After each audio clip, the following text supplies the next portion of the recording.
Hello and welcome to the Arena Sports Show. My name is Clauiee Grace Mpanza, and today's episode, I am absolutely excited. We'll start off, of course, to chat all things motorsport, and then we bet over into the world of cricket, and then we'll blow, of course, that final whistle into the world of football to find out what's been happening there. Today, my panel is absolutely different. Sizwe Mabena, because he's been so excited about new shoes, he decided because he can't get a new pair of shoes this time around, he'll sit it out. So hopefully we'll have him back, of course, in the next episode. But I do have, of course, my favorite influencer, Mahlatse Mphahlele, who is always with me. He will never leave my side. See, this is the one guy that you can trust. And of course, as you can tell, we have, of course, two I-CAN drivers, Mahlatse Mabunda and Ntiyiso Mabunda, who will, of course, be getting to talk to them in just a bit to find out how their career is doing in motorsport. But before we get into that, let's quickly find out what's been making the headlines in your top stories.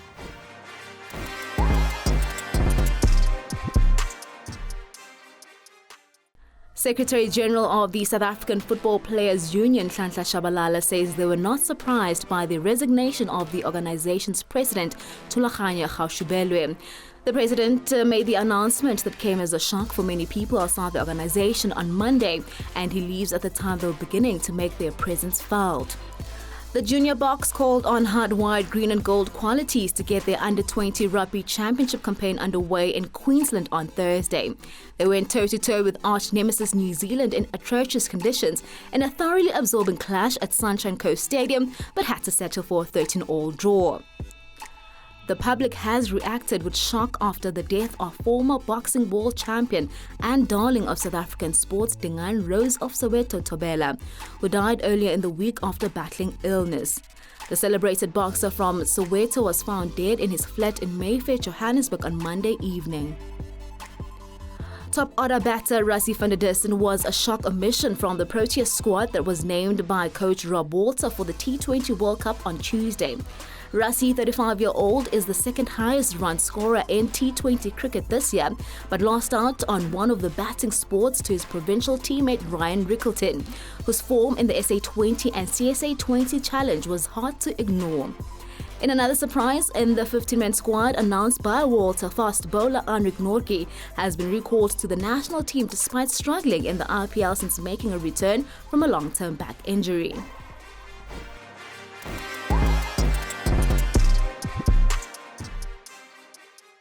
And then, of course, keeping things moving, my favorite feature on the show, Star of the Week, Mahlatse Mphahlele. Today, it's between you and I. Who has impressed you, of course, in the last couple of days? Maybe let's do it differently. Can you go first? Today it's on me. Yeah. I did not expect that one. But I'll give it to you. My Star of the Week, I'm giving it to Sheldon van der Linde. The reason why I'm giving it to Sheldon is because I had an interview with him the past few days, and it was actually quite insightful. And he mentioned, I guess we'll get to that clip in just a bit, but he was just talking about the journey into getting into motorsport, and he's doing so well in DTM and endurance racing. So he definitely is, of course, on my list, and he's preparing to race in Spa. So hey, we'll give it on to Sheldon van der Linde. Who's yours? Okay, I'll stick with what I know, football. Of course. You're always on the safe side. You're holding the soccer ball. Igram Reyners, he scored 5 goals on Friday for Stellenbosch. The last time we had 5 goals in the league was a long time ago. James Chamanga for Swallows against Platinum Stars. Yeah. I think it was a marvelous feat by the guy. He's now the leading goal scorer with 14. He scored again at the weekend. I hope that the coach looks at him for the upcoming World Cup qualifier. So yeah, Igram Reyners of Stellis, my star of the week, and also, for me, a contender for the football of the season. All right, might as well put him there. Do you see him staying at Stellis then next season? It's a bit tricky because the last time he left Stellis, it was a complete shocker. Remember, he spent some time at Supersport. Yeah. He could hardly buy a goal there. Then he went back to Stellenbosch last season, consistent, scored goals. This season, he started off the season very well, scored goals. If I were his advisor, I'll strongly, suggest to him that he must stay at Stellis. They're a very organized team, a team that if most of the players stays there for next season, they will once again become a force to be reckoned with. Yeah. So I hope he stays there. The environment is right for him, and you know, the structure is right for him. Everything just sort of perfect for him. So I hope he stays there. Yeah. All right, so as you can tell, right, I'm the one that missed the memo today. Normally, I read my emails, and man, I missed it this time around. I'm wearing black, as you can tell. The trio is in all white tops, and I'm just like, oh my goodness, I missed it. But we've got two young, talented drivers. Oh my goodness, their growth has been so impeccable. The past few weeks, they've been in the UK, and well, Diyiso Mabunda comes back with a trophy after competing in the Ginetta Championship, of course, alongside his brother, Clauiee Mabunda. Guys, welcome back to South Africa. How was the UK? Thank you. It's been very fun and a lot of different things compared to SA. Learned a lot. Again, a lot of experience. Wasn't the best race, but overall, I'm pretty happy about it. What about you, Diyiso? I mean, you come back with a trophy. How ecstatic are you about that?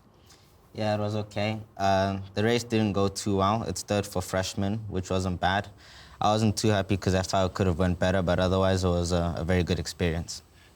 And then when you look into, of course, now your growth, I mean, in karting, now actually driving cars, what was the difference in driving the Ginetta cars? And we'll start with you, Clauiee, being the older one, and how you adapted to that car.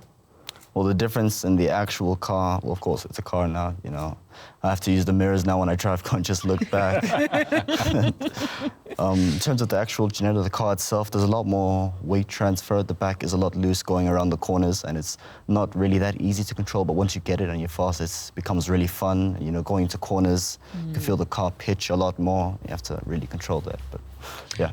And then how's preparation, Diyiso? Because I know preparation is always important for a racing driver. So how was it ahead of the Ginetta? What did you guys do differently, and perhaps any intense training that was applied? Well, our preparation for the race, we practiced at quite a few tracks in the UK, including Silverstone, and also we've been working hard on the sim at Kokoro. And then, of course, we've had our gym sessions and everything like that. So it's been pretty good. So, guys, I'm just in awe. Normally, you know, a typical black South African young boy is football. Now lately it's been cricket and rugby. Why motorsport, the sport that you guys have chosen? What drew you guys to this? Well, for me, it was my dad. He took us to an indoor karting once, and it was really fun. So we started going into professional racing, and it's been amazing. But I do still play football, not like in a club, but I'm actually pretty good at it, man. Is it? What position do you play? Well, I play at my house, but I'm pretty good at it. I'm pretty good. Yeah. And you? For me, the same thing. Basically the same thing as him, although I don't really enjoy football that much. Just motorsport. Yeah. And are you guys allowed to drive like a normal car on the road outside? No. Oh. I can. You can, yeah. My but you don't take chances, yeah. No. Otherwise, they're going to arrest you. Okay, so that's interesting. It is, right? And the funny thing is that when you talk to them, they all want to drive. I was talking to one of their teammates as well, same age as Clauiee, and I was like, when I turn 16, I'm going to get my license so I can drive. So I guess they're all looking forward to it. So I'm sure your driver's license is just going to be an easy thing. Yeah, it's going to be. I don't even need to practice. Yeah. All right. So now when you look into, of course, the year 2024, guys, the goals that the team has set for you, your personal goals as well, how are we looking there in terms of course, achieving those, and perhaps share those goals with us? Honestly, I think the goals this year are to gain as much experience in the Ginetta, because it's also our first season driving proper cars. And hopefully by the end of the season, we can start driving towards the fronts and hopefully going for race wins. And you, Clauiee, and perhaps also then include the traveling aspect, because you guys frequent a lot the UK now. Yeah. Goals, same as what he said, you know, as much experience as we can from the car. Also, this is a Ginetta, like I mentioned before, the back moves around a lot. It's not easy to control. So going back into single-seaters, hopefully that'll give us experience and skill to move around the track quite easily, actually. And in terms of traveling, it's been pretty good. And who do you guys look up to? Who's your role model out there? In terms of racing, the guy was winning, so Max. Yeah. Yes. Because if he's winning, The guy he's who's the best. winning. I was suspecting Lewis Hamilton, but anyway. Who wants to be happy? What about you, Diso? Lewis Hamilton. Lewis Hamilton. So you must be happy about the move to Ferrari? Yes, but honestly, I still think Sainz would be better. Sainz will be better at Ferrari. Well, this year he's doing really well, and I just feel bad for him. So, Honestly, he's probably better than Leclerc, I'd say. Better than Leclerc. Okay, my goodness, that's pretty big. But you guys are the racing drivers. And then when we look into, of course, then the standard of motorsport in South Africa, you guys have grown through the ranks. I mean, from karting here at home, going around, Zwartkorps. Talk to us about the level in Europe and, of course, the conversation with your teammates, where Luviwe and Enzo as well. They talk to you guys about how they, trying to compete in European championships. How is that standard different between this side and that side? Well, I would say it's much harder that side because obviously there's way more drivers as well, so more competition. And the tracks are much more different, more technical, and they also have more grip. So it also is a bit harder physically. But when I went there, it was very fun. And I would always watch those races on TV, and I would always want to race there. Okay, it's not like F1 or something, but it's karting. Yeah. But I still really want to race there. So when I went there, I was really excited. And yeah, it's very tough. There are a lot of big names there, but it's a really good experience. Matlori, favorite track? so far, Uh-huh. I'd have to say Alton Park. It's the most complicated track and the hardest, lots of twists and turns and bends, up and downs. I really enjoy that about the track. Guys, tell me, obviously you're still of school-going age, and how do you balance this thing now? Because, I mean, you can imagine if you start taking off in a big way, the schoolwork will be a little bit affected. How do you try and find the balance? Matlori actually has an exam tomorrow. Oh, He's Oh, here. yeah. Are you ready? But yes, Diso. Well, at the moment we do homeschooling, so there's also more time for racing. And sometimes we'll catch up on the weekends maybe, or we'll also do online when we're there. And we just have to revise ourselves, but it's not a big problem. Yeah. It's just about having a flexible schedule and everything. Yeah. Hopefully you pass tomorrow. Yeah. Biggest question that a lot of people ask, in terms of what other things do you guys like doing? I was talking to Sheldon, and Sheldon was saying that with him, there's not a lot you could do, You can't be going to parties and hanging out with your friends. No. It's more your racecraft and, of course, working on the simulator and then doing school. But do you get time to do anything else as a teenager currently? Well, what I usually do is, besides practicing on the sim and that, play football with my friends. Sometimes we'll go to the bike park or something, but not much really. Yeah, there's not a lot of time to do all these other things. I personally enjoy, the grind, going on the sim every day, gym and all that. It does get tiring, and I do, miss the normal life. But thinking about the future and what it holds, it's really exciting. It's good motivation. I like that you say that. A lot of people always say that it's important to enjoy the journey. When you're trying to get to that Formula 1 seat or the DTM seat, the journey to get there is actually quite as precious. So as much as, yes, there is the pressure to get there, but also have fun while you're doing it. Yeah. So a fun moment that came out of Silverstone, I'd love to know. I mean, everybody hears the word Silverstone, and it's a fantastic track. What came out of Silverstone besides the racing? Okay, first of all, I was really excited to be there because it's an F1 track, so obviously I really want to race there. Yeah. The track itself is fun, very wide, so there's a lot of space. We have to use a lot of the track. And, okay, I know you said besides the racing, but the racing was fun. It did rain for 2 of the races, so that was a bit difficult. And the weather was up and down, so we didn't really know if it was going to rain or not. But besides the racing, we didn't really do much because we just went to the hotel straight afterwards. But there were also other cars driving, like the British GT cars, GB3, GB4. And a lot of people come to watch the British GT cars. It's like an endurance race. Yeah. So that also helps us with exposure because now there's more people watching. So yeah, it was pretty fun. I'm hoping you can give me a fun moment, Matlori. Oh, sorry. Well, yeah, like he said, there wasn't much we did. The things I saw were pretty cool. I saw a massive Le Mans 24-hour simulator. It was pretty cool. Didn't get to go on it, hoping to go next time. There were a lot of sports cars. It was like a car meet, you know, they had McLarens, Lamborghinis, what else there? Porsches and BMs and all these kind of things. It was pretty cool. Got some nice pictures as well.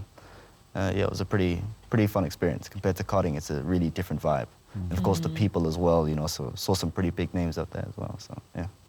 All right, lastly, before we let you guys go, talk to us about the support from ICANN and what ICANN actually does for you guys as drivers. Well, ICANN are a team that help us mentally, physically as well. In terms of the driving part, we usually rely on the teams that side. But like I said, they help us physically. We have gym coaches, media coaches as well, and they just help us to become better people and things like that. And yeah. All right, how did you guys celebrate this before we go? Well, I didn't celebrate. I still have the champagne bottle. What? Why would you not celebrate? I don't know. Please celebrate. Eat some gummy sweets. Leave the champagne. I think the champagne, No, you can leave that for the next 5 years. It's alcohol-free. It's alcohol-free. Oh, is it alcohol-free? Yeah. Okay, so you'll pop it the next time. Yeah. All right, guys, thank you so much for joining us. We're wishing you guys nothing but the best. Stay shining. And, of course, thank you so much for your time. Yeah, Thank you for good having luck. us. Good luck, guys. Thank you. Thank you. All right, watching. that is, of course, Clauiee Mabunda and Ntiyiso Mabunda, who are, of course, ICANN drivers. We're still staying with motorsports. Let's find out what the co-CEO of WRT and, of course, DTM 2022 champion Sheldon van der Linde have to say ahead of preparations for Spa.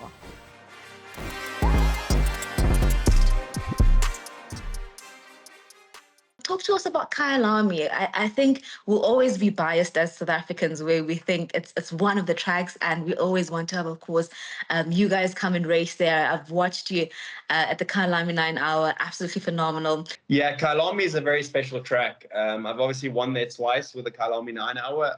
It's two of the events one of the events that I really look forward to at the end of every year. It's a shame that it's not on the calendar anymore.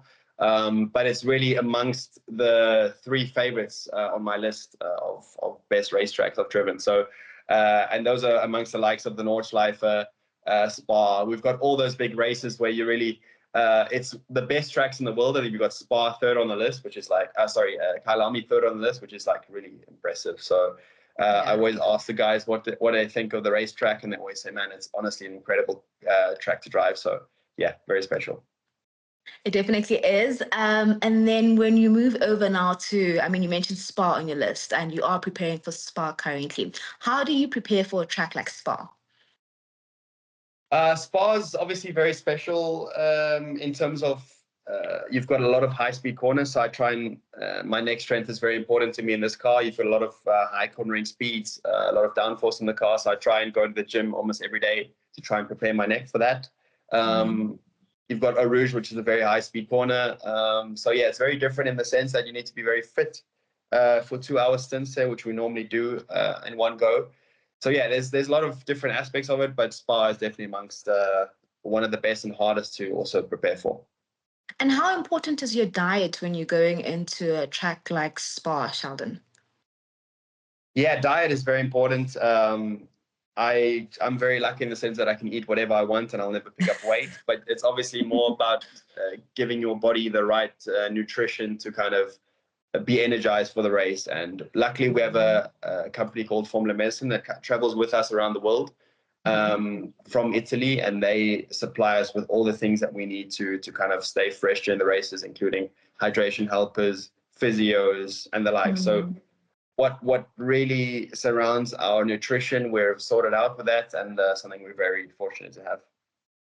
One thing I love about motorsport is that it is essentially teamwork, right? Everybody plays a role. And I know that the team around you, to the crew around you, to the dietitians, to everybody, that it's small margins, but then they obviously make a big role. Talk to us about, the role that your pit crew plays. Yeah, obviously the pit crew is very important to us in DTM specifically. I mean, you can make up all the time in the world on the racetrack and be as fast as possible, but if you lose 2 seconds in the pit stop, obviously the whole race is gone, and with that the point. So it's obviously a big relief after the race when you come home P4 and you realize that the guys have really nailed the pit stop, and that's kind of what my photo is all about.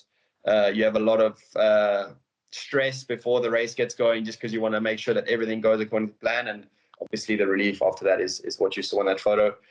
Get along very well with the guys, which I know from the last 2 years already. So it's special to see them putting in all the effort on my car and delivering the result for them. Talk to us about, for the youngsters, the young South Africans, the young drivers who look to say, maybe one day we also want to be like Sheldon van der Linde or Calvin. We do know that, some of the series that you took part in don't exist anymore. So perhaps a bit of advice from Sheldon. Yeah, I mean, like you said, TT Cup doesn't exist anymore. So I would actually recommend going to BMW M2 Cup, which is now a replacement for that series. But most importantly, or more importantly, I just have to say that you have to enjoy the journey to the top, because, I'm always thinking I want to be in DTM, then I want to be in World Endurance Championship, then I want to be in the next series. So you're never really enjoying when you get there, or you obviously are, but I think you could enjoy it a lot more if you tell yourself that the journey on the way there is a lot more special than people think. So yeah, you got to kind of enjoy and take in the moment while you're working your way up. I think that's the most important thing, and I think we have a lot of talented young people in South Africa. So trust your talent. Obviously, that's it's a cliche, but it's so true. You need to go in there with the belief that you're good enough, and once you have that, you can achieve anything. And I mean, you also have, of course, our very own, who's waving the South African flag very high, Sheldon van der Linde. Talk to us about him as a driver, and of course, his contribution to the team. Yeah, well, Sheldon, we know him for quite a long time now, because I believe that soon after he started his career in Europe, he was driving for Team WRT back in the days in probably 17, I think, maybe 16, 17. I mean, we had first Kelvin in 2015. And then I believe we had Sheldon back in the days in 2016. And both of them are very talented drivers, drivers which have a lot of capacity in terms of driving, but also the right mindset. The future is different, and one of the major components that we're looking into is the digital space, Vincent, and how social media and media, how it's grown immensely so. And I know that WT is also working on documentaries that we'll also have a chance to preview for our viewers. Talk to us about the importance of that as well, of also touching that passion point. The decision was taken to kind of progress into our social media, into our communication, or way of working. And at one stage, yes, there is this possibility of doing documentary about the team, what we have achieved, and to spread those information, the way to spread them, the way to discuss with our partner. It's also important. I mean, communication is so important into business in general.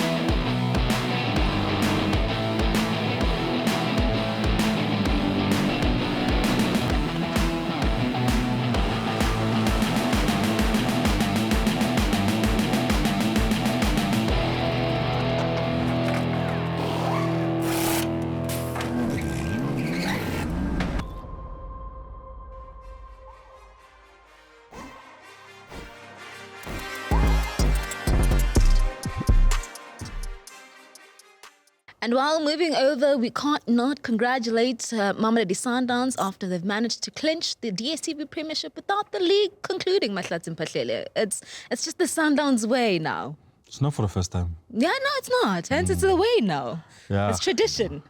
It's a procession. Yeah, well, I mean,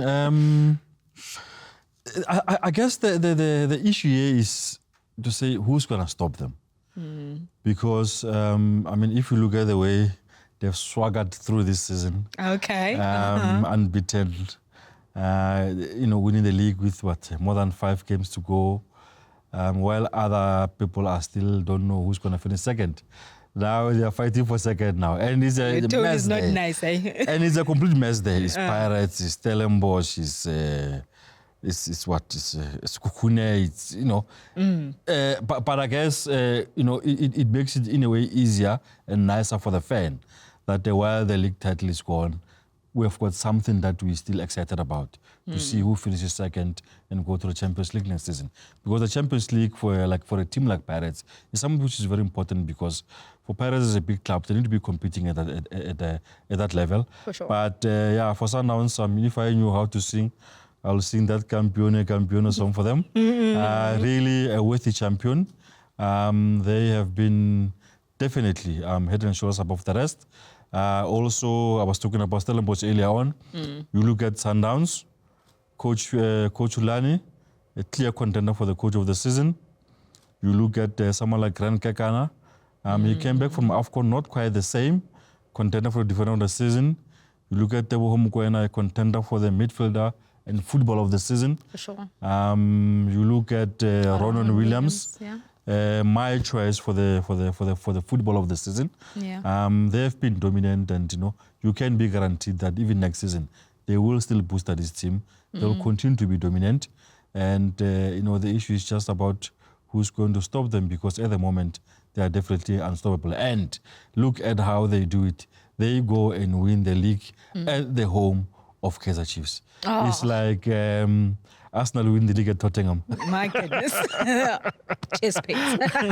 That's proper chest pains, yeah. But congratulations to them. Yeah. And let's see how they shape up again next season. All right, so AFL, DStv Premiership, successful season for Mamelodi Sundowns? Definitely. They won the AFL. AFL was sort of a Champions League light, if you will. The same quality of teams, but less matches. Though you still have to win it. You still have to win or deal with what is in front of you. They were a bit disappointing in the Carling Black Label when they lost to TS Galaxy. In the league, as we've already mentioned, utterly dominant. M10-8 Sundowns and M10-8, it's not make sure, eh? Yeah, no, it's not make sure there. So yeah, I think it's one tournament which they right off at the beginning of the season. Nedbank now, they can still win a double. You don't normally see a lot of South African teams win a double. It's still quite significant, not quite a treble, but a double is something. So if they win, well, they won the league, and then they go and win the Nedbank Cup. It will definitely be a fantastic season, but a fantastic season with a small disappointment that they couldn't make it to the final of the Champions League. I think if they made the final of the Champions League, whether win or lose there, it could have been 10 out of 10. But if they win Nedbank Cup, I will give them easy 7 out of 10. Okay, and then you're keeping Coach Rulani Mokoena for next season? I think it will be craziness if they were to get rid of Rulani. You have to give him a chance. He was correct to say, you know, the guy is still young. For sure. Since he got the two league titles, I think he has won a trophy somewhere, and you know, AFL success. And he's a guy who will continue to experiment, Rulani. He's a coach who will continue to innovate.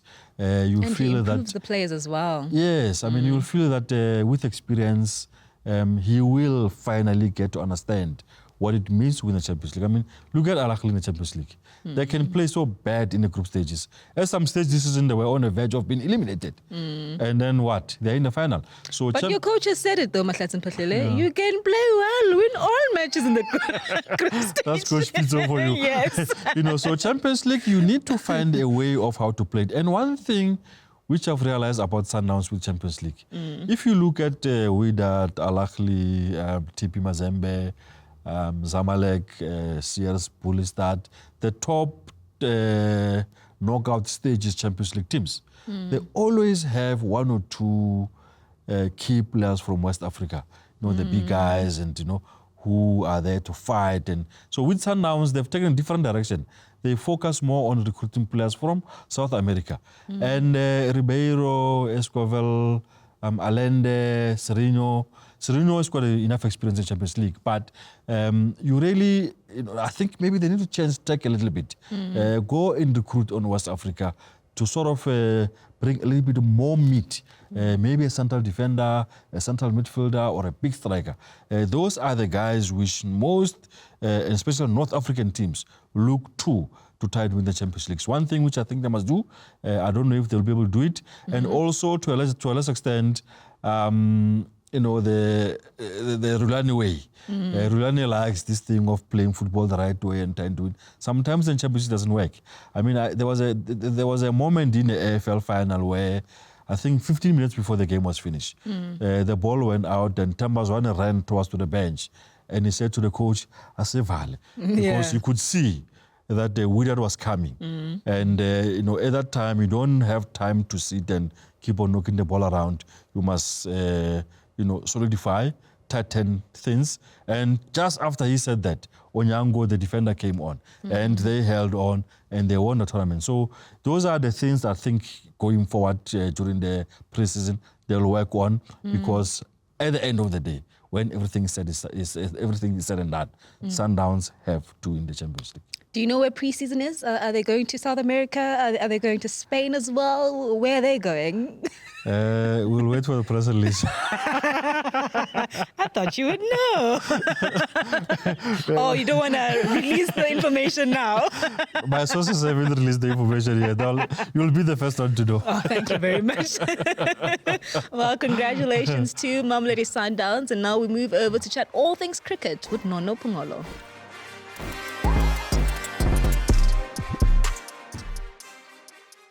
We're batting over now into the world of cricket, and we bring in one of my favorites who will disappear when he wants to disappear, but you will always find him on the social streets. I can guarantee you that. Nono Pungolo joins us now. Nono, thank you for joining us. How are you doing?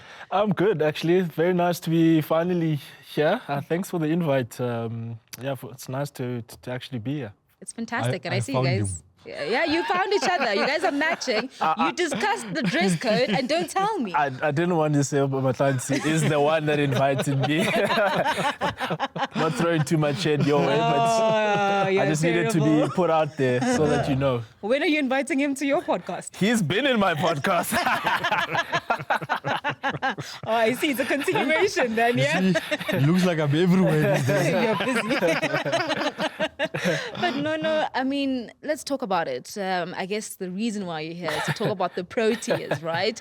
The T20 World Cup squad has been announced, and there's one absentee that the whole country is crying about. And talk to us about, of course, the omission of Rassie. Talk to us your thoughts on that.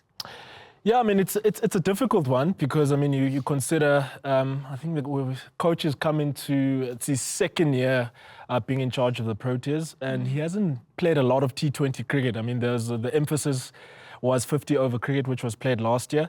And you feel that the team hasn't played a lot of T20 cricket under his tenure, but there's been a lot of competitions, a lot of T20 competition, SA20, CSA T20, all the other global leagues around the world. And funny enough, Rassie van der Dussen and Ryan Rickleton are one of the leading run scorers in the world when it comes to T20, domestic T20, that is. So it was a very tricky one, I guess, to make. But I mean, I think everyone, if you have to think about Ryan Rickleton in the past couple of seasons, has been knocking on that door. And you feel that, you know, there's an opportunity for him as a reward for his good form. And again, I mean, 2022, Rassie van der Dussen wasn't in that squad. Riley Rousseau was chosen over him. So, yeah, you feel that the coach have continued to say maybe we're no longer looking in that direction. So, yeah, tough one, but I guess they get paid to make the tough calls, and he did. So you think this Proteas squad doesn't need a Rassie? Because you know why I asked that, No, is because you look at what he brings. He loves to, you know, to shut the naysayers up. When you say, no, it can't be done, he can't do it. He will then try to prove everybody wrong that it is possible. So that mentality and character for me from Rassie is one of the things that I appreciate. So, I mean, one of the biggest things that I try to talk about is the coach's blueprint and plan that he's looking to play. And that for me speaks to everything that he wants to do more than the individual. So if he said, okay, according to the roles that we have, number 3, maybe we're looking at an Aiden Markram, and a number 4, David Miller or Klassen, then it kind of puts a limitation in terms of where does Rassie come into the plan. And I think if he's stuck to his guns and saying this is the plan, Quinton de Kock, Rickleton, maybe are going to compete for that Reza, they're going to compete for those opening, maybe number 3 slots, then it kind of puts pressure. Then where do you fit Rassie van der Dussen? And again, we're not saying he's not a good player. We've seen Joe Root being dropped by England, which is something that happens at a world stage. And this is the competition. Steve Smith is not in the, this is the competition that you want as a nation, that guys are literally fighting for positions. And I mean, again, I'm happy that they're not scared of making the tough calls, because we feel that at times as a South African team, we maybe shied away from making those tough calls. So, really happy that, someone like Rickleton has been rewarded and who's never been into World Cups. I like the new guys with different energy and also, try to break this hoodoo of South Africa not winning a World Cup. True. No, just to look at the squad in totality. Obviously, a squad announcement of a national team is always got people talking and stuff. And, we are here now. We also focus more on the players who are not there. For me, the Tamba issue, it will always be emotive. But if you really, really look into it clear, I don't think he was really a clear front runner for this T20 side. For ODIs and tests, yes. Were you surprised by that it's been omitted from the squad? I would have to be honest and say I was not surprised, because consider that he was already out of the T20 side when Coach Rob Walter took over. And you would think he needed to do a lot of work at the Lions to kind of make the noise and say, I want to go to the World Cup. And you just felt that the CSA T20 challenge wasn't of the best that he had done for himself. But they were a really good side. He had some good contributions. But when you have to stack up his numbers against the like of Matthew Bretsky, Rassie van der Dussen, Ryan Rickleton, you feel that the other guys had more, they've put their name in that hat a lot more.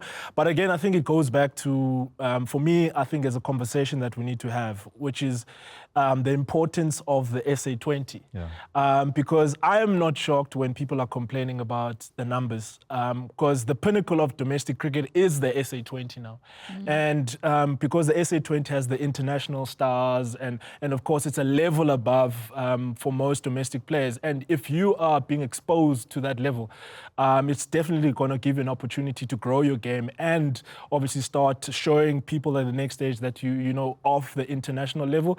So the likes of Rickleton really showed themselves in the SA20 that they really are looking for those international opportunities. So when the opportunity to be in that World Cup squad comes, none of us are shocked. So it's important that I think maybe a rethink in terms of how that SA20 is going, because we need to really expose players of colour in this country to that competition, because that's where the opportunities lie and that's how they can grow themselves as cricketers as well.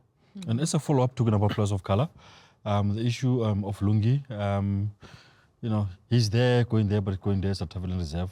There's a strong possibility he may not even get a game if there's no injury and stuff like that. Are you surprised that somebody with that experience, of that quality, didn't crack it? It probably, that injury, I think, before the IPL played such a big role, because I think it was a niggle that was playing in the background and eventually kind of led to something that he that was bigger, that he needed to obviously miss out initially in the IPL. And of course, in the Titans, he's been trying to find his form. And we've seen with Andre Knokke, these things can take time. It's not easy to come back from an injury in a T20 format where you are literally under pressure from ball one.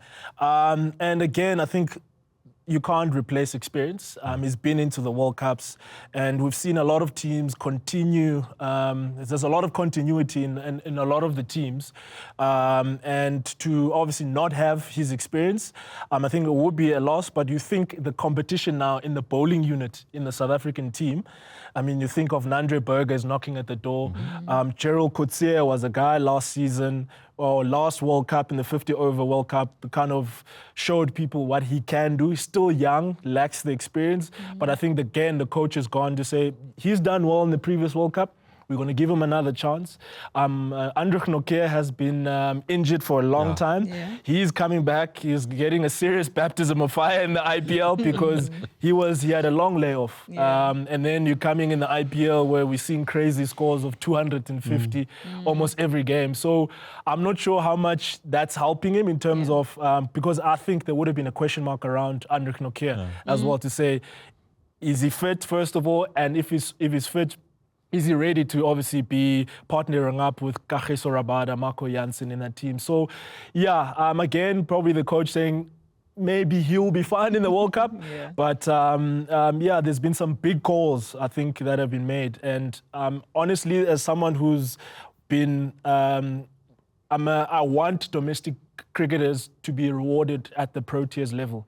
And you felt at times we can pick probably 14 out of the 15 most of the time. And this time around, you just felt that, the coaches has rewarded some guys have done well, which is really good for domestic cricket. And O'Neill is another 100%. player, Bartman, of massive surprise. I was not expecting that to be the team. No, again, SA20 plays an important role because we've seen him do well at domestic level, CSAT 20, 50 over, and only when he now gets put in that almost international level of the SA20, and now thinking, okay, he's also done it here. He's showing us that, he is ready for the next stage. And then that's why I keep saying we can't underestimate the importance of that tournament because of the exposure. And of course, the coaches now going to say, within South Africa, we can look at such tournaments and say, okay, if Guy's performing there, he's showing us signs that he wants to go to the next level instead of you always have to go to the IPL. Only when you've played in the IPL now we start realizing that you are ready.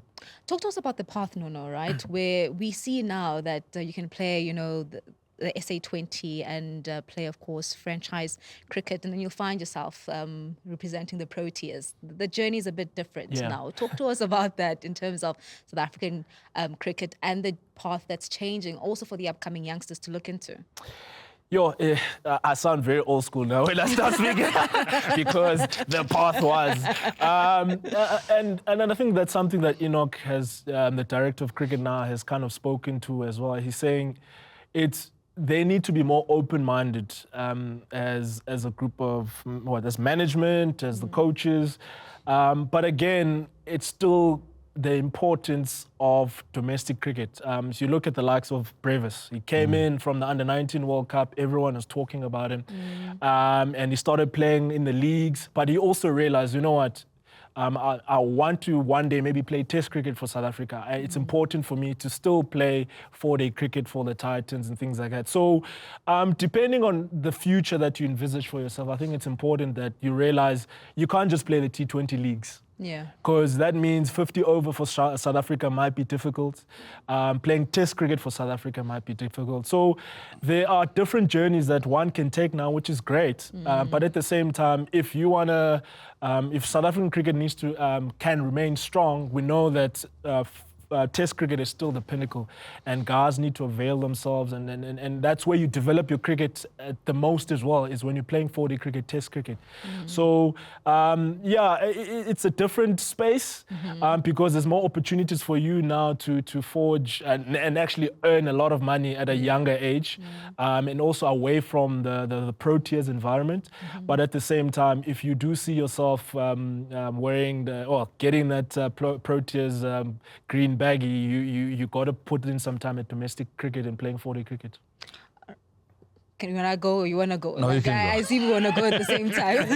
But what I want to ask is then the IPL, right? You look at a Quinton de Kock. He has not been performing at the IPL. He's been seeing flames. Yeah. But here he is getting a call up at the T20 World Cup. Yeah. Talk to us about the importance of that and giving Queenie the benefit of the doubt to saying, hey, another one, maybe he will get it right at the World Cup. So Quinn is entering this phase of his life now where he's retired from 50 over Test cricket and he's playing T20s. Yeah. He's 30. He's 30 years of age. Yeah. Possibly got 10 more years of his of the franchise cricket space. Money making. But the difficulty of that, that's why I go back to the importance of 4-day cricket, Test cricket. Because now you're not facing Abu Anrach Nokia week in, week out. So then now the pace of the game starts, you start chasing the pace because now you're not always facing those guys in all these leagues around the world. Fishing. Yeah. And on top of that, when you're only playing T20 cricket, once you lose form, how difficult is it to start regaining that form? Because now he's gone for. Because I remember he went to the Big Bash, and in the Big Bash in Australia in December, he had 1 or 2 good performances, but he didn't really have a good run in the Big Bash. Came back to SA20. SA20 wasn't great. Gone to the IPL, so it shows you can start carrying that bad form, that run of bad form into different competitions, and all of a sudden you're finding yourself struggling. And that's my concern with him, is that all of a sudden at 30, the next 5 to 10 years, he might find it a really difficult space because of the lack of actual good playing game time. Because in a 50-over game, you've got so much time to actually, let me give myself a chance, not the pressure of T20. There's no chance in T20. You must show us why you Quentin de Kock. And I think that's maybe something that he needs to revisit. But again, I think he earned himself some credits because of how good his previous World Cup was, 50 over, and maybe the coaches have gone, you know what, let's maybe just give him another opportunity this World Cup. But if you, Rassie van der Dussen, and the other guys that are missing out, you kind of maybe asking yourself, what more could I have done to have maybe got past Quentin de Kock? So, I think the coach, in terms of the batting lineup, is, I mean, if you look at that top 6, the front line batters, there's explosiveness there. I mean, you have Queenie, you've got Riza, you've got Ryan, you've got Makram, Mela, Stubbs. I'm just a little bit curious as to how do you balance this thing now? Because there's no balancing. Stop balancing things. You have to balance the lineup. No. Because I mean, for me, I would immediately think, at the top you have Riza and Queenie. Yeah. That's done. Yeah. But now the rest of the thing, how would you do it? So that's why I said earlier on, it's important for the coach to kind of define the way he's looking to play. And in his selection already, the fact that we're not seeing a Temba and a Riza in the same squad, he may be saying, obviously, Riza Hendricks becomes very important because Riza, yes, he can be aggressive, but he's the guy that can bat deep, which that means at the same time, Aiden Markram is the guy that can play the dual role. He can also kind of, if he comes in early, South Africa have lost the wicket, he can kind of keep things together. So those two guys are the guys maybe South Africa are looking at to maybe just hold things together. But Miller, Klassen, Stubbs, we're going. Even Marco Jansen, we are going. And I'm happy for that because I like those type of brands. Yeah. And I think as a country, I think we are generally cautious when it comes to cricket. And it's probably about time that we identify something that people watching from the side can aspire to. We've seen the craziness of baseball, how it's reignited English cricket. And if we can find our way of putting pressure in opposition, I think it will be really exciting for the country. The other interesting dynamic here is that, the US, I mean, we don't know the conditions or what they're going to look like there. The West Indies, we do have an idea. Sometimes, you'll find wickets which once in a while you can go there and play with a spinner.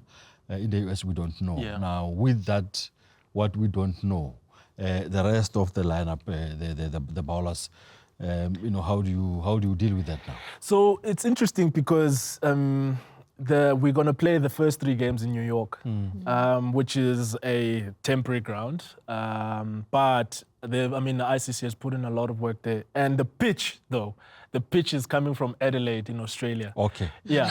So the pitch is from Australia. We're playing in New York. and straight away, they're saying the wicket is going to be very bouncy, which again speaks to South Africa. Which is good for us. Yeah, it's good for us. Yeah. But so that means for me, all the fast bowlers, South African fast bowlers, should be excited in playing in those conditions because the first 3 games we're going to be playing in New York, and then the last game is at St. Vincent in in the West Indies, in one of the islands.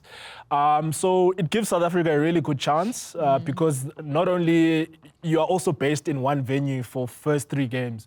And for me, if you can deal with those first 3 games, the last one in the Caribbean shouldn't be a game that you worry about because, I mean, I think, is it Nepal? Yeah, it's one of the associate You nations. know, one of the associate nations. You should be in a comfortable position, not kind of bring out calculators, which is a... You just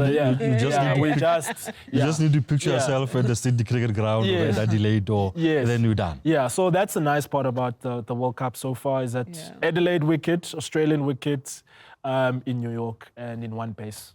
So I like that you follow Motorsport, right? And because this was going to be my follow-up question in terms of New York and the surface, right? You know, every time management in Formula One says, yeah, we've done a few changes and it's going to look better and feel better. And then after practice, the drivers are complaining and saying, it's not quite it. We are not getting the performance we were hoping to get at this track. There's something that's missing.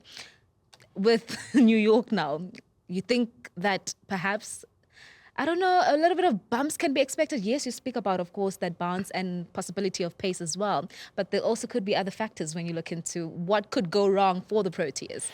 What could go wrong is it's an unknown venue. Yeah.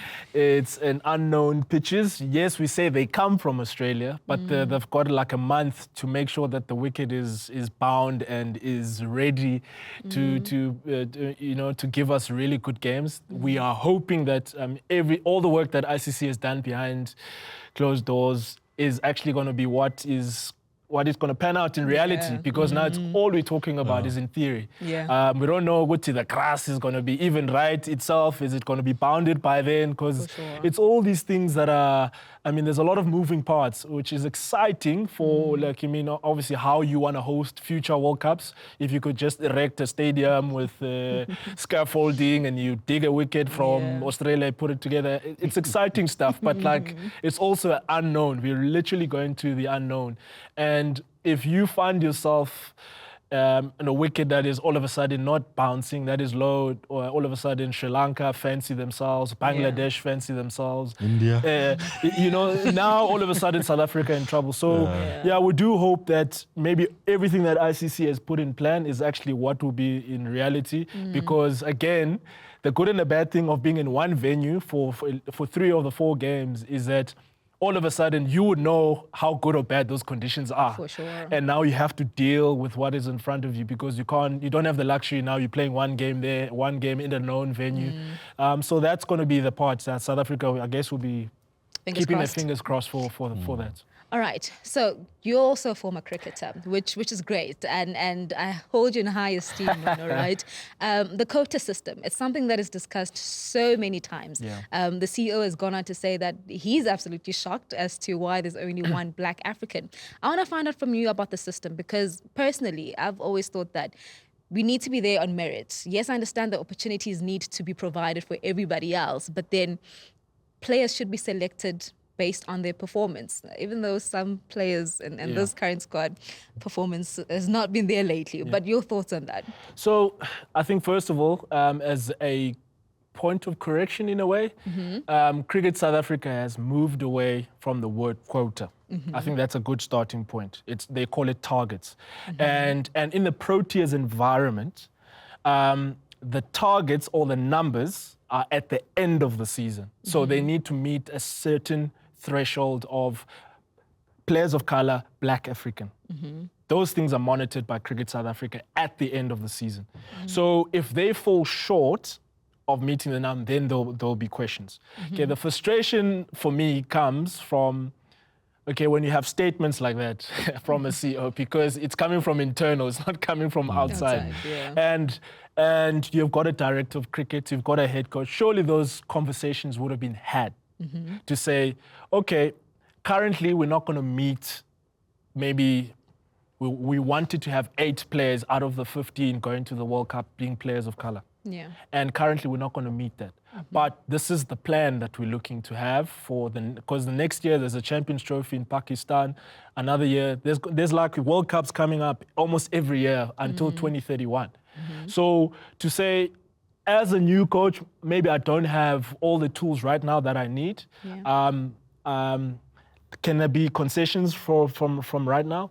Because I think the concern that I have is we only speak about this conversation in World Cup years. Yeah.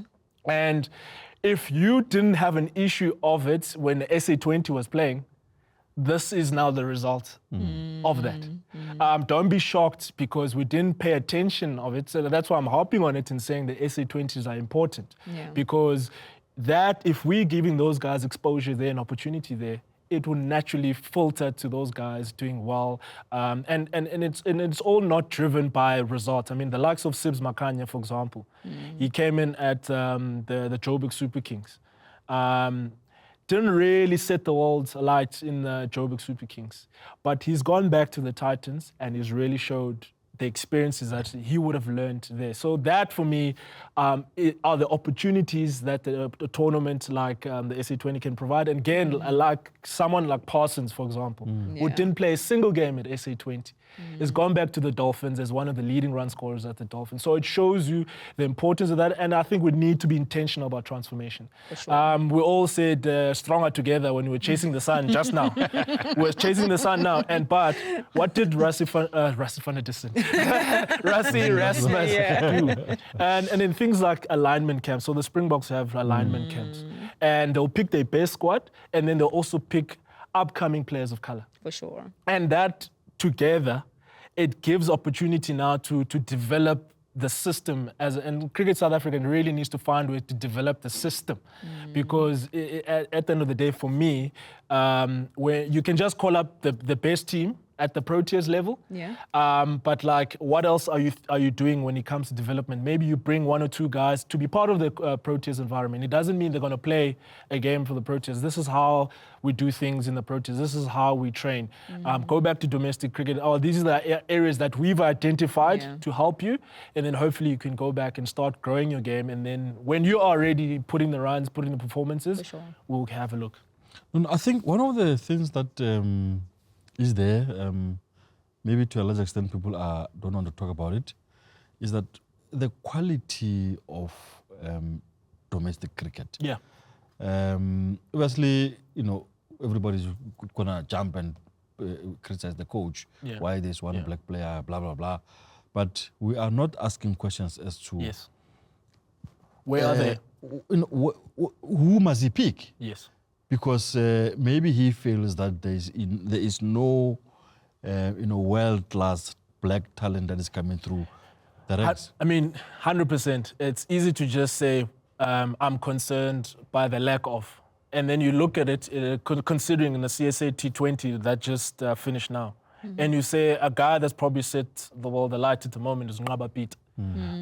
His performances maybe put pressure on, do we take a Shamsi or do we leave a Shamsi behind? And that's a question that a coach needed to answer.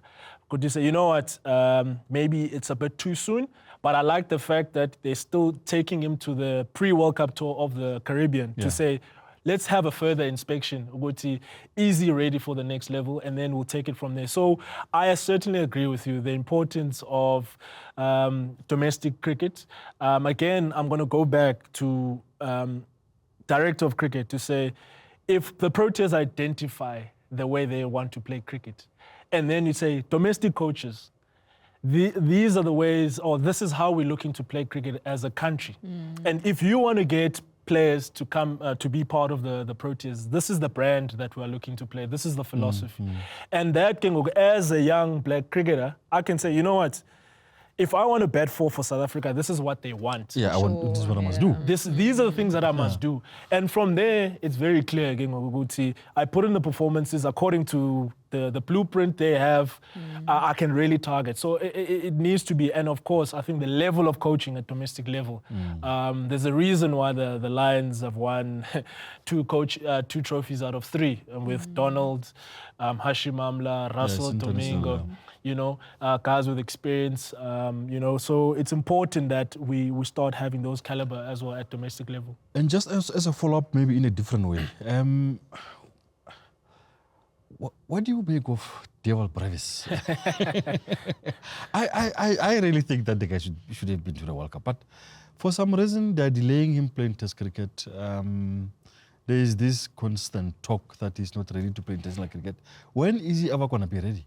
So, I mean, it goes back to Brevis now is what, 3 years out of school? 2 years. And he's played more of these franchise cricket that we've played.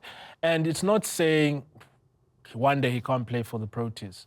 It's saying there are maybe a couple of areas that he needs to work on that I think some teams have identified, the short ball for one, where if you're going to be playing international cricket, they hone in on your weaknesses. And there's a lot of analysis that gets done. And at the moment, there's a couple of issues with how he faces a short ball. And it will get even more exposed because at international level, you might have three fast bowlers instead of one at domestic level. For sure. And now so that weakness becomes even, it gets even more exposed. So I think he's a talent. We all know he's a talent.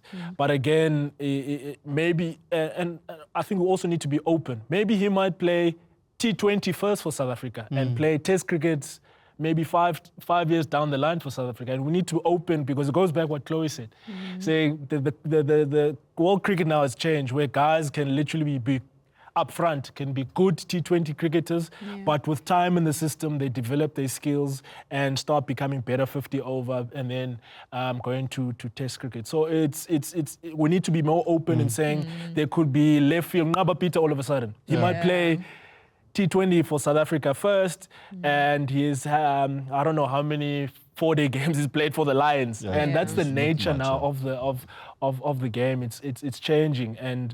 But like for him to develop, like a guy like Brevis and Ngaba Peter need to realize, I still need to play a lot of 4-day cricket, because 4-day cricket, that's when I hone my skill, I become better as a bowler, as a batter, and that obviously leads to more opportunities at international level. You're an ambassador for that 4-day. But anyway, lastly, before we let you go, out of 10, where do you rate the squad? Because a lot of our competitors, I've been listening to them, they're saying, we don't know if this is a strong South African squad, but we'll see what they can do. Do you think this is our strong side? It's a strong group of individuals. It's a really strong group of individuals. I would have liked one more all-rounder in that team. I just feel they're all-rounder short, because I just feel Marco Jansen now needs to be wrapped up in cotton wool for like the entirety of the tournament, including the IPL, which is happening right now. It's a really good, strong group of individuals. They haven't played a lot of T20 cricket under this coach and as a group. So the West Indies tour is going to play an important part. Those warm-up games slightly before the World Cup. So the group is exciting, but as a team, that's where the question mark is. Can we win it? The group of players are capable of winning the World Cup. I'm not sure if the team structure is in place for it to win the World Cup. I'm happy with the it's the individuals that are good. with the betting. Our top there's explosiveness. If we have got two guys who can fire at all the times, if you can get a guy who can consistently need to carry on 60, 70. Klassen can carry on with the form that is on. Mela needs to come because he's been to a lot of World Cups. Markram is playing well in the IPL. And then Quentin de Kock needs to... You'll never know. Something. So if two guys can consistently score 60, 70s, and KG and the rest of the guys do their work, we should be all right. They say batters win you games and bowlers win you tournaments, so don't ever forget that. We'll keep that in mind. You know? Thank you so much for joining us. We'll play this back when the World Cup starts. At least you didn't say we'll win it or not. You're just saying, hey, we've got a good individual, so we'll see. Set on the fence. Even me, I'm not sure if we'll win it. Yeah, don't want to mention the C word, but we'll see. We've done well to get there without one. But thanks, Nono. We'll, of course, then move on to finalize, of course, what's been happening in football. We chat all things the Nedbank Cup that is upon us this weekend.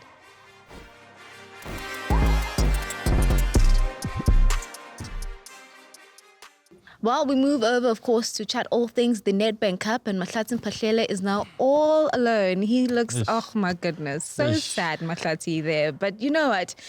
Stretch your legs, be comfortable. Yeah, I'm good. This is your couch. I'm owning the couch. Yes, you are. But I mean, Nedbank Cup semi-finals are upon us. I was talking to a few footballers, and one thing that they said, which I find quite interesting, the officiating and the referees is the biggest thing, Mahlatse, that they're talking about, saying that, well, it depends who's officiating, and of course, then what's going to happen on the day. Talk to us about that. Is that a talking factor? Is that something that we can already preempt based on what we've been seeing throughout the season? Yeah, well, I mean, the officiating has been largely underwhelming in the league so far, also including cup competitions. We are in the semi-final stage for competition now, and given the amount of work that teams do behind the scenes, and there's a lot that's at stake. There's a lot of money to be won. It always leaves a bitter taste in the mouth when a team is knocked out because of a poor refereeing decision and all. So I hope that the men in the middle will be good.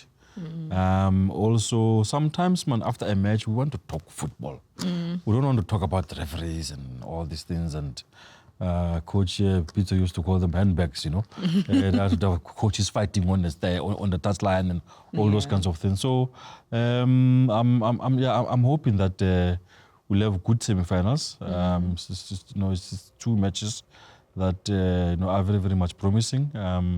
If these boys come to the party, we should have a good weekend. Let's start with Orlando Pirates and, of course, Chippa United, one of the semi-finals that are upon us.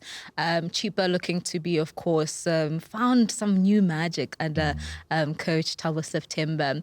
But also when you look into Pirates and the schedule that they've had this past week, I mean, they went down to Cape Town, and they've just been chilling in the coast throughout the week. And now, of course, they move over to PE, well, East London, of course, to play Chippa United. Talk to us about that program for Orlando Pirates and, of course, how it affects the team going into this encounter. Yeah, I think the Pirates players will feel how some knows feel, eh? Yeah. When they're always away from home. You don't see the family and all the stuff. It's tough. Yeah, it's tough. But, this is what you do when you operate at that level. Sometimes it doesn't make sense to go to the coast and come back to Johannesburg and go back again and come. Also, it's costly. Maybe it's better if they just sit by the coast and set up camp there and, do their preparations there. Pirates, they started slowly, inconsistently, but now I think they're in cruise mode now. I think they're in cruise mode now, but they mustn't undermine this cheaper side. 100%. I think Konela Kopo and Thabo September have done very well since they've gotten there. Over the last matches, they've not really been that impressive, cheaper. I guess it shows also to limitations in personnel that they have there. Though the coaches have done well, but you can see that the lack of consistency is largely due to they don't really have the personnel that they need to sustain a consistent run. But nonetheless, they will still test Pirates. Pirates, obviously, the good thing for them is that Maswangani is coming back. He's the one guy who has sort of driven them during this second round of the season. He's done very well. He's playing good football. He will be a big plus for them. The coach seems to be changing the team quite a lot. You just don't know what will come from Pirates. But, generally, whatever they put out there, they always put a competitive side. So I foresee them having a challenge against Chippa. But in terms of just a little bit of quality and experience, I think they will have enough to go to the final. And Pirates in the final, that will be good for the sponsor, Listen, at Mbombela Stadium, I'm sure Mbombela will be very happy about that. Yeah. You mentioned, of course... I'm told you are in the presidential suite there. Oh, my goodness. How did we get there? No, no comment, Mahlatse Mphahlele. Okay. But, picking up with what you're saying in terms of, changing the squad, and that's something that Coach Jose Rivera alludes to so many times, that it's not about the players, but it's about the system. So whoever comes in, they need to do the job. And I think that's what we're seeing from these players, especially in the second half of the season, is that while we're about to conclude it, that whoever comes in, they're going to do the job. As long as you have your Tito, you've got your relay, who are going to, of course, be your playmakers and handle the game. Everyone else is an accessory to make sure that they understand the system and how Pirates wants to play. Yeah, I mean, if the players sort of dictate what system you're going to play, and you can see that the coach has sort of, in a way now, nailed down the way he wants to play, regardless of which player comes in. If he takes Mbata and put Miguel Tim, they still play the same. I mean, if they take out Miguel Tim and put Makaula there, they still play the same. It's at the back where he normally doesn't make too many changes. And also, if you see the central pairing of Tapelot Koki and the other Bafana defender, CBC.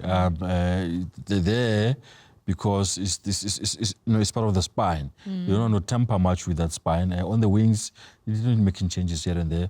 But the player who comes on, be either at the defense, be either in the midfield, on the attack side of things, they are always knowing what they need to do. It's only a few players who are constant starters at Pirates. Relay is one of them. And the guy is turning out to be a key factor for that Pirates. I watched him at the weekend. He had a very, very good game. The only thing that I think is missing in his football now is to score more goals. If you're an attacker, if you're playing at that advanced attacking role, ultimately you will be judged with goals. But his general play is very good. I've been impressed with him. I've said it here even before AFCON that he should have gone to AFCON. He just keeps on proving me right that he's a young guy with lots of potential. And I would love to see Mahopa back and playing again. There was a time when he was in peak form and was doing very well for them. But generally, Pirates are more experienced, more quality. And I think they'll probably just have a little bit more to edge cheaper and get to the final. All right, the semi-final that I'm looking forward to, it's Stellenbosch and Mamelodi Sundowns, because my goodness. That one. Yeah, no. Two good sides. Stellies as well is just so unformed. There's no stopping Stellies right now. And of course, this is a bit of a revenge encounter as well for Mamelodi Sundowns. So they want to get one ahead of Stellenbosch. So, and you look at the fact that they're out of the CAF Champions League. So now you can't only win the league at Mamelodi Sundowns, right? You need also other domestic trophies around to say, no, we've had a successful season. Yeah, I mean, a week ago they were in line to win a treble. Now 2 weeks later, you're just going to win one trophy. That will be a bit of a letdown for Sundowns. It was a big letdown for them not making through to the final of the Champions League. I think they've dealt with that now. The key thing is to finish the league well, and also to try and win the Nedbank. But as you say, Stellenbosch,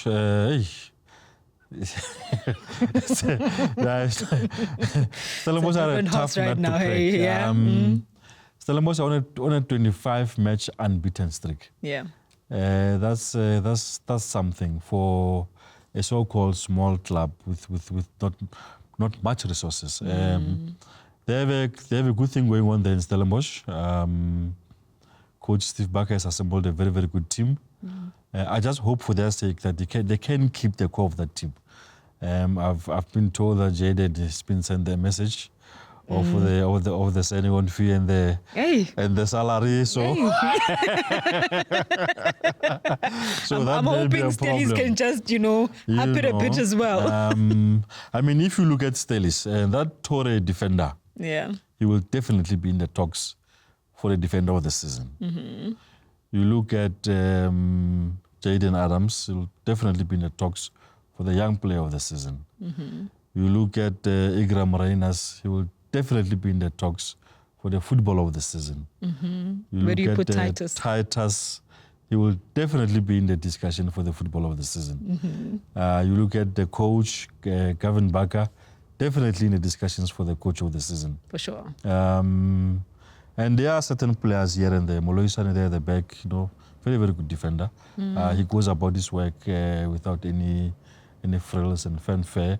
Also, if people want to look closely, you can check his numbers. Very, very good numbers. Yeah. So all round, a very good team. And by the way, this is the only team that gives Sundowns problems. Yeah. These are the people who actually beat Sundowns. Okay. Especially there. Especially at the Danny Craven Stadium. So I'm looking forward to your prediction, because when we were talking calling, you were like, oh, I love a good love story. And you were backing Stellies all the way. Yeah. Does the love story continue at the Nedbank Cup for you? Yeah, it will be nice. And I mean, don't forget that Stellies have actually won a trophy already, the Carling Black Label knockout. So for them, I think the old cliche that they will, even if they don't win this cup, they will be okay. They've won a trophy. But for Sundowns, there will be more pressure on them because everybody Is your prediction coming? It's coming. Okay. Everybody expects them to win this thing. Sundowns, they are playing what? They're playing on a Thursday, and then they're playing against one traveling to Cape Town, Stellenbosch on a Sunday. They shouldn't worry much about the short run of matches because they've been doing it for a while. Yeah. But yeah, they've got players who can be able to to manage Stellenbosch. My prediction, this is a difficult one. Yeah, it's a tough one. Come on, Mahlatse, choose one. Am I allowed to be on the first one? No, you can't. All right, just in terms of reputation and a little bit of quality, I'll go with Sundowns, but probably on penalties. It's just not going to be an easy match. Sundowns will really have to dig deep to go there and get the result there. So you're backing on Ronwen Williams here, right? Yeah, if they get to the penalties, Ronwen will save 2 penalties and then they'll win, or but yeah, it's a nice football match. It's a nice on a Sunday afternoon, and so. Yeah, it will be my starter before the SA Sports Awards, so. So yeah, if you really, push me, you're going Sundowns. Sundowns, just slightly, yeah. And I have to say, I'm absolutely not surprised. If I have to go back into the shows that we've been having, our stars of the week, listen, you can look back and see where they all come from. So it makes sense. But Mahlatse Mphahlele, to wrap up the show, we always have, of course, that one question where we get to ask, of course, here on the show as to what do the gentlemen think, the experiences. And today's question is, who is the most underrated player locally and internationally? So start with local, underrated. In South Africa, I grew up watching a legend called Thomas Madegage. Fantastic footballer from Mattersville, of course. You love the son of life. Yeah, I think he was very, very underrated. There's a match I remember he played for Bafana Bafana. I think it was against Norway or something. At Loftus, breathtaking, quality footballer. The other player who I feel here in South Africa we don't really appreciate much is Mambush, Daniel Mudau. Do you see that? Do you see? Common factor, but yes. Mambush scored goals. He did. He scored goals. He was a menace to defenders. His combination with Shuku was deadly. There was a time when just a mention of their names will strike fear into defense of any team in the league. And during those days, the teams were very, very strong across the board. Chiefs was strong, Pirates was strong, Cosmos was strong. For sure. Supersport was strong, Witbank Aces was strong. All the teams were strong. Amazulu, wherever you looked. With Roger Futumpas playing all those passes there.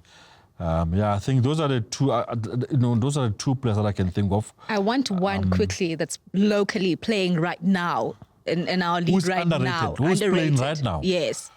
It will be difficult. I need to think a little bit about it. I'm sure to you, everyone is overrated now. well, not really. There's a lot of players in South Africa who are overrated. I mean, that's a fact, Most of the guys who are playing right now don't even deserve to play in the PSL. But I mentioned this Moloisa is a kid from Stellenbosch. Yeah. He's a very good footballer. I've watched him very closely for a while now, and I think if he was younger, maybe overseas or something like that. Yeah, but and then in overseas, one player, there's a Brazilian legend called Rivaldo. I think because of his quiet demeanor, he played in that era of Dunga, Romario, Ronaldo. Those were the poster boys of the president. But he is naturally a very, very reserved and quiet person. And regardless of how talented he was, for a guy like him to have won the number 10 jersey of Brazil at that time says a lot, given how they value that jersey number. And he won them the World Cup in Germany when they last won the World Cup. So he's a player for me who I think he was a little bit underrated by the world despite his greatness. All right, there you have it, Mahlatse's picks. Let us know as well on your thoughts, of course, as to who are the most underrated players in South Africa, and of course, then locally, overseas as well. We'd love to hear from you. That's how we wrap up the show, ladies and gentlemen. There's so much sporting to look forward to this weekend. I'm absolutely excited. There's the football. Formula One is in Miami this weekend, and of course, we'll get to see if Max will march on to yet another victory, or we'll see a bit of an upset. So looking forward to that. That's how we wrap up the Arena show. Thank you so much. Cheers. Goodbye.